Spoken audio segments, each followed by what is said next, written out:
Voici une vidéo pour apprendre à rédiger une belle introduction. Alors, on va voir ça en 3 parties. D'abord, qu'est-ce qu'une introduction? Deuxième partie, comment on la construit? Et ensuite, on va faire un exemple corrigé comme d'habitude pour qu'à la fin de la vidéo, vous ayez vraiment bien compris la mécanique. Alors, si vous êtes en 4e ou en 3e, l'introduction est particulièrement importante, notamment au brevet et dans les sujets donc argumentatifs, c'est-à-dire dans les sujets de réflexion. Vous savez qu'au brevet, vous avez 2 types de sujets, le sujet d'imagination, souvent vous devez faire la suite d'un texte, ou alors le sujet de réflexion, on vous invite à réfléchir sur un thème particulier. Ici, qu'est-ce que l'introduction, première partie? L'introduction, en fait, ça va être le début de notre devoir. Alors, c'est super important. Pourquoi? Déjà parce que mettez-vous à la place de la personne qui va vous lire. Il va falloir que dans les premières lignes, on lui donne envie de lire tout notre devoir, 30, 50 lignes. Ça peut être long. Imaginez quand on va au cinéma, vous avez vu quand ça commence, on a payé notre place, on a trop envie que ce soit bien. Et bien en fait l'introduction c'est un peu comme ça. Il faut que vous essayiez de vous mettre à la place de la personne qui vous lit et quand vous rédigez votre intro, vous vous dites est-ce que ça donne envie mon truc? Est-ce que les gens vont rester jusqu'au bout? Alors, justement, il va falloir qu'on la structure un petit peu. C'est pas très difficile, hein, mais il faut respecter certains points, notamment pour prendre tous les points au brevet. Donc, la rédaction, c'est le début, l'introduction, c'est le début de notre rédaction. Évidemment, pour accrocher les gens, un peu comme un film, hein, on va avoir besoin d'une phrase d'accroche, une phrase qui claque, qui donne envie de lire la suite, qu'on se dise « Ah ouais, c'est cool, attends, vas-y, explique ». Elle est pensée un peu comme le début d'un spectacle, un peu comme le début d'un feu d'artifice. Vous voyez, il faut que ça pète, qu'on se dise « chouette, je suis au bon spectacle ». Alors, en termes de lignes, c'est environ 6-8 lignes maximum, parce qu'après, on a tout notre devoir. Alors, comment on la construit? Elle se construit en 3 parties, il faut bien les respecter. Je vous ai mis ici, hein, n'hésitez pas à faire simple, mais structuré. C'est pas grave si vos phrases ne sont pas trop compliquées, votre vocabulaire trop élaboré. Faites simple, mais structurez votre pensée. Regardez, la phrase d'accroche, donc ça c'est ce qui va claquer, ce qui va faire que le prof va dire « Ah ouais, sympa, sympa le début ». Ensuite, la reformulation du sujet. Alors là, ça veut dire qu'en fait, on va reparler du sujet, on va parler du sujet, mais on ne va pas faire un copier-coller, c'est-à-dire prendre notre sujet de base et le mettre dans notre intro comme il est dit dans le sujet. Donc on va devoir le dire sans le déformer, hein, vraiment, mais avec nos propres mots. Là aussi, faire simple.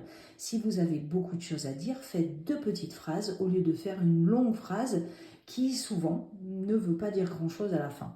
Ensuite, on annonce le plan. On annonce le plan, mais ça veut dire qu'on annonce les parties. D'abord, nous allons parler d'eux, puis ensuite, on verra ça.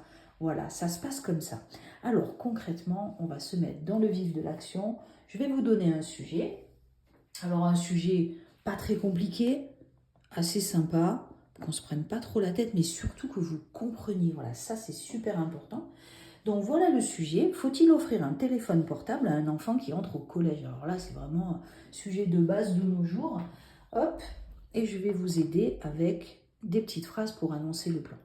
Donc là, on doit faire la phrase d'accroche. Ensuite, on reformule ce sujet-là. Ça veut dire qu'on en parle, mais on n'utilise pas ces phrases comme elles sont écrites ici. Et après, on annonce le plan. Alors souvent, quand on annonce le plan, on se dit « Ah oui, mais comment je fais pour annoncer le plan ?» Je vous ai mis 2 exemples ici, assez simples. Hein. On peut dire « En premier lieu, nous parlerons de blablabla. En second lieu, ou alors vous pouvez dire « Ou ensuite, nous verrons blablabla. » Si vous voulez un autre exemple, c'est « Nous commencerons par montrer que da, puis nous terminerons par blablabla. » Il y a aussi « Dans un premier temps, nous aborderons ça pour finir par ta. » Vous voyez, en fait, l'idée, c'est de montrer les 2 côtés, un peu le oui, le non. Allez, on y va pour le sujet. Donc, le sujet, je vais le laisser comme ça. Je vais essayer de vous mettre l'ardoise là. Et je l'ai rédigé ici. Je ne sais pas si tout va rentrer. Tout ne rentre pas, alors je vous mets ça pour que vous ayez l'intro. Donc là, volontairement, c'est un exemple, hein, parce que évidemment, vous avez compris, hein, des intros, on peut en faire des centaines. Hein. Ici, j'ai utilisé vocabulaire simple. phrase simple, sujet simple, vraiment pour que vous compreniez. Je vous ai mis des couleurs, pourquoi? Ça, c'est la phrase d'accroche. Ça, je reformule le sujet de tout à l'heure, c'est-à-dire, faut-il offrir un téléphone portable à un enfant qui entre au collège? Et ensuite, ici, j'annonce mon plan. 3 parties, 3 couleurs. Je vous la lis. Qui n'a pas de téléphone portable de nos jours? Donc ça, c'est l'accroche. C'est vrai que là, on se dit, ah ouais, c'est vrai que c'est clair, que ce soit les parents, même les grands-parents, et encore plus évidemment les enfants, tout le monde a son téléphone portable. Cet objet fait totalement partie de notre vie quotidienne et les enfants en désirent un de plus en plus tôt, souvent dès la 6e. Est-il pertinent d'accéder à leurs demandes? Donc vous voyez ça, qu'est-ce que ça veut dire? Est-ce que c'est bien? Est-ce qu'on doit offrir un téléphone portable à un enfant de 6e?